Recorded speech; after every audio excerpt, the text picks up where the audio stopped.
When I walked into my parents' house, I froze. My mother's voice drifted from the dining room, calm, almost proud. My sister's kids eat first, and Selena's boys can wait for the crumbs. My sibling laughed. My father didn't even look up. In the corner, my children sat with empty plates balanced on their knees, trying to act like they weren't hungry. My chest tightened, but inside, everything went still. I didn't argue. I didn't explain. I simply took my boys and walked out. What they didn't know, what none of them sensed, was that the moment they pushed my children into that corner, they pushed themselves somewhere far worse. Yes, I am Selena. And if I'm being honest, the scene in my parents' dining room didn't come out of nowhere. It was just the first time their hierarchy became so undeniable, so loud, that even my silence couldn't protect me from it. The truth is, the pattern began years before my boys Jalen and Theo were even born. When I was 17, still working my first part-time job, my mother, Ellen, a woman who always sounded one step away from a crisis, asked if I could help a little with groceries. My father, Harold, practical to the point of coldness, nodded and said it would teach responsibility. $20 there, $50 here, and before I understood what was happening, giving became a reflex. A habit, then an obligation.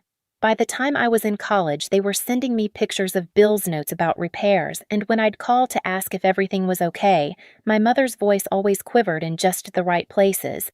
I didn't see it then, but looking back, it was choreography performed worry, perfectly timed. When I graduated and landed my first full-time job, the requests changed tone. They weren't "could you help" anymore. They became "we really need you." Dental work for my father, a broken appliance, a car issue. It always arrived as an emergency, urgent, unavoidable, and somehow always aligned with the weeks my paycheck deposited. And then came Vanessa, my older sibling. She was the one my parents bragged about. The one whose kids Lily and Caleb were always invited, always praised, always framed as the normal ones. When her car broke down, I helped with repairs. When she needed a boost with insurance, I covered that too. I told myself it was temporary. Family helps family, right? But when I got married to Darius, my husband a patient, steady man who saw more than I ever did, the imbalance sharpened. He'd ask, "Do they ever offer to help us?" I'd laugh it off. "They're busy." But every time a holiday came around, every time there was something to celebrate, I noticed the seating arrangements, the invitations, the small moments of distance. Darius would gently step back during family conversations, as if he already understood he wasn't included in the script. And then came the kids. When Jalen was born, my mother held him like he was fragile glass, not precious, delicate, uncertain, as if she didn't quite know where he fit. When Theo arrived 2 years later, my father congratulated us, but his eyes flickered with the same hesitation. I told myself I imagined it. I blamed exhaustion, stress, anything but prejudice. But children feel things adults ignore. Jalen learned early that his cousins got the first turn, the best toys, the biggest slices. Theo picked up on the seating patterns, how Lily and Caleb always sat near the adults while he and Jalen were directed to play in the other room. And every time I felt something tighten in my chest, I convinced myself I was being oversensitive. The requests for money never stopped. They only grew. Mortgage help, medical bills, a sudden roof repair, a mysterious, unexpected expense that always popped up right before holidays. And every time I said yes, believing that generosity would eventually bridge the emotional divide. But it never did. The moment I walked into that dining room, the moment I saw my boys in the corner with empty plates, it wasn't just a shock. It was recognition. Nothing had changed. I had been funding a hierarchy that pushed my children to the edges. I had been financing a family who saw my boys as crumbs, not kin. And standing in that doorway, watching Lily and Caleb eat their second servings while my children stared at nothing, I finally understood. This wasn't a slip. This was the system. One I helped build without ever seeing it clearly. And once that realization settled in my bones, something else rose with it, something still sharp and absolute. I wasn't going to let them overlook my sons ever again. By the time I returned to my parents' house that evening, I thought the worst had already happened, that the humiliation of watching my boys sit in a corner with empty plates was the breaking point. I didn't realize the real trigger was still waiting for me, sitting quietly beneath the surface like a fault line ready to split. When I opened the front door, the house was too calm, the kind of calm that isn't peaceful, just empty. I stepped into the hallway, and that's when I heard it again. My mother, Ellen, the woman who raised me on phrases like family first, was speaking with the same tone she used when justifying anything she didn't want to question. "My sister's kids eat first," she said, "and Selena's boys can wait for the crumbs. It's only practical." My sibling Vanessa, the one who'd always assumed her children belonged at the center of every family moment, gave a small laugh. "It's better they get used to it now," she added. "They were born to live off what's left." And then my father, Harold steady logical, never emotional, closed the circle. "They need to learn their place. That's just how things are." I moved before they even realized I was standing just beyond the doorway. In the dining room's warm light, I could see everything clearly. Lily and Caleb finishing their second servings of pasta, sitting comfortably at the table, while Jalen and Theo, my boys, hovered by the doorway as if waiting for permission to exist. Jalen met my eyes for half a second, and in that look I felt something fracture. He wasn't confused anymore, he understood. He understood exactly where the adults in this house had placed him. That was the moment. Not the crumbs, not the empty plates, not the laughter. It was the look on my child's face, the quiet, shrinking, the practiced acceptance of less that rewired something in me. I knew then that nothing I said inside that house would matter. Words wouldn't fix this. Confrontation wouldn't change them. But systems can be dismantled. Support can be withdrawn. And I, after years of paying for this family's comfort, held the one lever they never expected me to pull. The real trigger wasn't their cruelty. It was my decision in that instant to stop funding it. I didn't slam the door when I left my parents' house that night. I didn't raise my voice or make a scene. I simply placed a hand on each of my boys' backs, guided them toward the car, and buckled them in. The silence between us felt thick, heavy enough to push against my ribs, but I kept my breathing steady for their sake. Children read everything through the smallest cracks in a parent's face. When I pulled into our driveway, Darius, my husband, the man who never missed the shifts in my mood, opened the door before I even touched my keys. One look at me, one look at the boys, and he knew. He didn't ask. What happened, like most people would? He just said gently, "Let's get them settled first."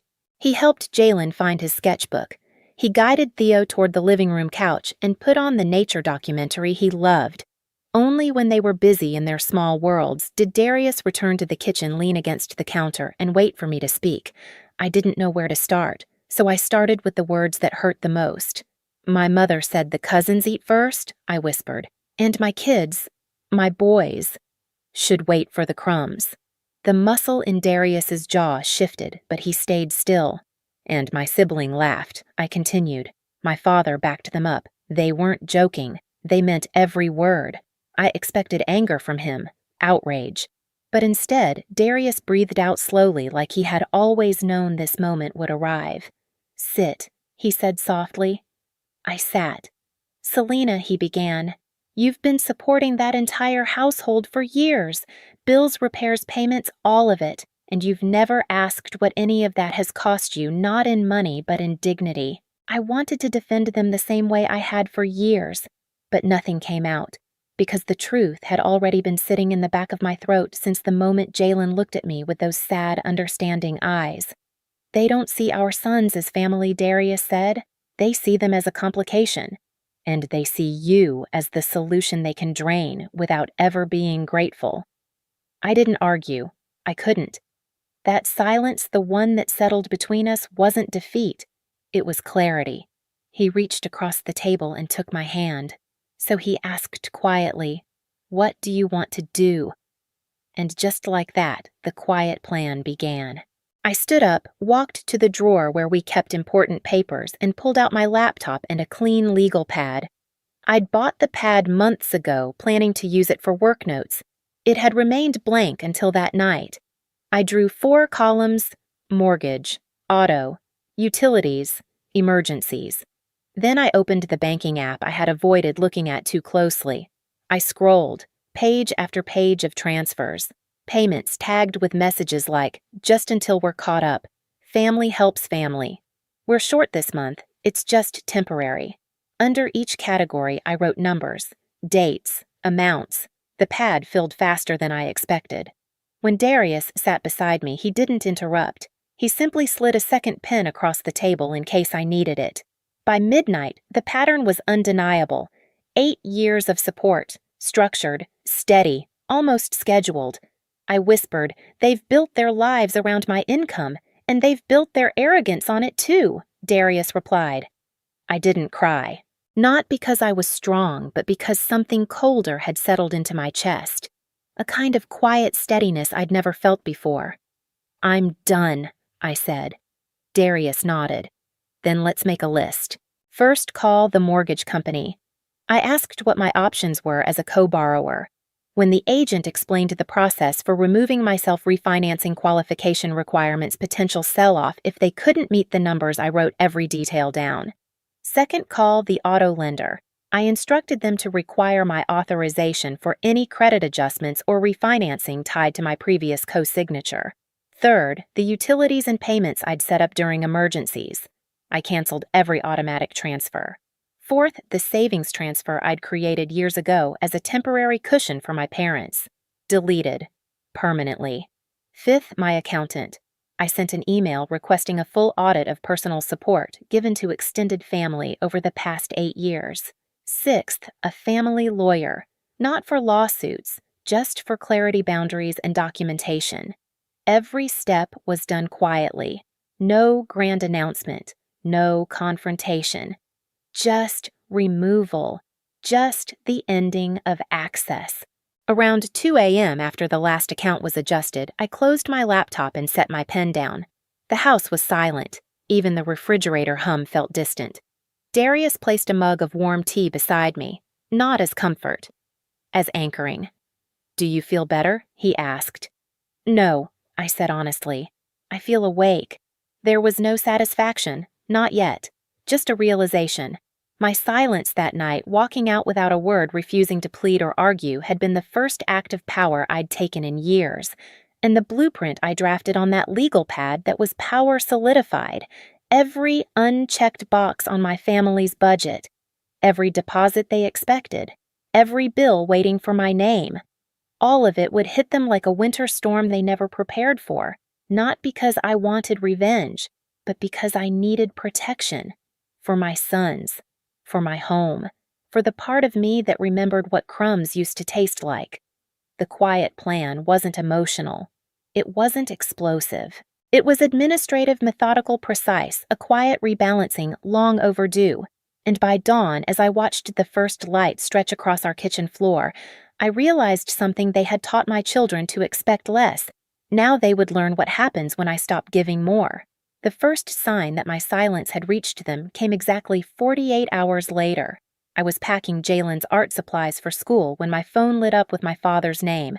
Harold, the man who rarely called unless a payment was late or a new problem had surfaced.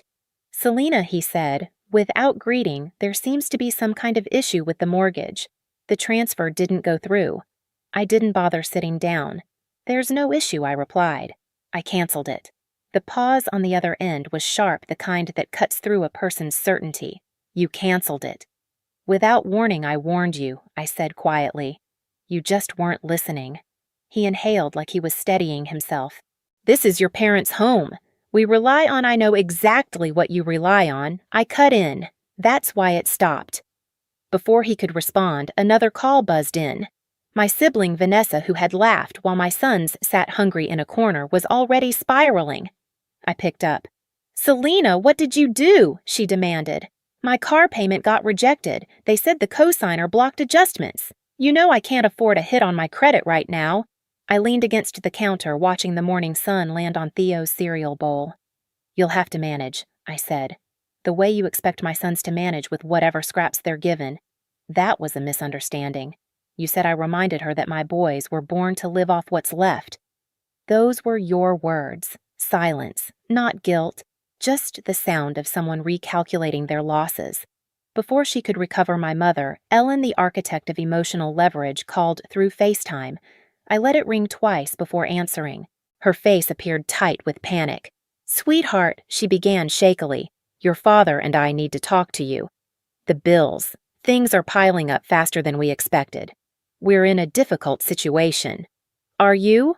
I said calmly. "You know we depend on that support. It isn't fair to punish us like this." "Punish." The word hung there. "You punished my sons," I said, right in front of me. "That was different," she insisted. "We were being realistic about how the world works." "No," I said. "You were being realistic about how much you thought you could get away with because you assumed I'd always pay." Her expression cracked first confusion, then fear. "Selena, please. We could lose the house. And my children," I said softly, "could have lost their sense of worth if I stayed silent." She flinched. I didn't raise my voice. I didn't threaten. I didn't bargain. I simply laid out the truth in the same steady tone they'd used while ranking grandchildren by normalcy. "The mortgage help won't return," I said. "The automatic transfers are gone. The cushion fund is gone. The co-signing access is locked. From now on, you live on your income like every other adult." "Selena," she whispered, "you can't do this to us." "I'm not doing anything to you," I replied. "I'm stopping what you were doing to my children." Another silence, this one raw, unshielded. For the first time in years, I wasn't the one scrambling to fix the fallout. They were. And somewhere in the background of their panic, urgent shuffling, raised voices, footsteps pacing across hardwood, I heard the beginning of something they never thought they'd feel. Desperation. The same desperation my sons felt sitting in a corner with empty plates. Only this time, the emptiness wasn't on my children's laps. It was in my parents' bank accounts, in their plans, in the security they believed I owed them. Their hierarchy collapsed exactly where it was built on the foundation of my silence. And now, that silence was gone. In the weeks that followed, the fallout settled into place with a quietness that felt almost surreal. There were no dramatic confrontations, no midnight arrivals at my door, no scenes worthy of a family intervention. Instead, everything unfolded the way truth usually does, slow, steady, and impossible to outrun. My parents, Ellen and Harold, who once lived in a house too large for their real needs, moved into a modest apartment on the other side of town. My sibling Vanessa, who used to speak casually about comfort levels and normal-looking families, picked up extra shifts to cover the payments she'd once assumed I'd manage. But in my own home, the air felt lighter. Jalen, my thoughtful 8-year-old, started taking the main seat at our dinner table, the one he used to avoid because that's where guests sit. Theo, always energetic, began talking more, asking questions, telling stories, laughing louder than he ever had at my parents' house. One evening, as I washed dishes after dinner, I watched them through the kitchen doorway. They weren't waiting for permission. They weren't checking adults' faces to see if they were allowed to take seconds. They simply existed comfortable, visible, whole. Darius stood beside me drying plates. "You seem quieter," he said. "I'm not quiet," I answered. "I'm settled." He nodded understanding without needing